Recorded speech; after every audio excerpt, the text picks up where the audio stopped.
Supriya, Shrinate, Rahul Gandhi calls the IUML completely secular party, saying there's nothing non-secular about them.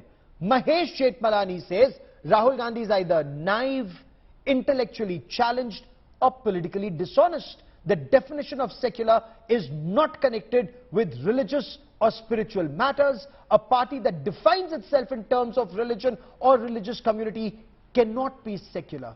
Respond, ma'am. So Mahesh Jethmalani lost his objectivity a long time back. He's a spokesperson of the BJP. Please don't quote him as saying the gospel's truth. He's lost his objective marbles many years back. Please do not quote him. But I will say that the electoral political semblance of the BJP is in tatters.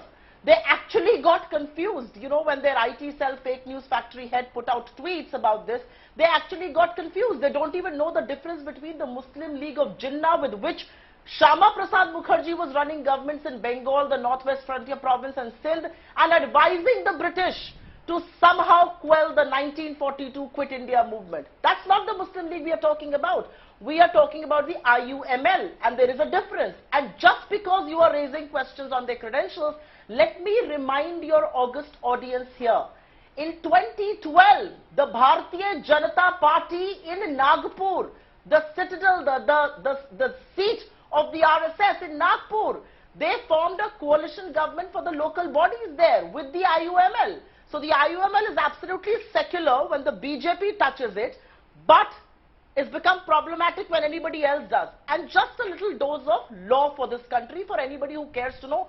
Somebody like Mr. Jethmalani, who charges big money from his clients, certainly should know the law. There is no registration for any political party that's possible if the party boasts of any religious credentials. You've got to be a secular party to be registered as a political party. But having said that, I just want to tell you what are the credentials of IUML and how is the BJP related to it before I go any further. The IUML was founded by Mr. Ismail, who was a member of the Constituent Assembly, no less than the Constituent Assembly. During the 1962 Indo-China War, he instructed his son, Mr. Mia Khan, to go and join the Indian Army.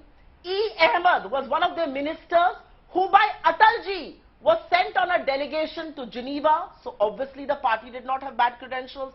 The IUML in Kerala runs the biggest, one of their ministers, Mr. Bashir, who was the education minister, set up the biggest Sanskrit university in Kerala. And like I said, just let me remind our viewers here, the IUML is absolutely all right when BJP wants to join hands and form a local body government in Nagpur, but becomes problematic when anybody else does. You made your point. The reality is that they had to do face saving because they got confused between the two entities.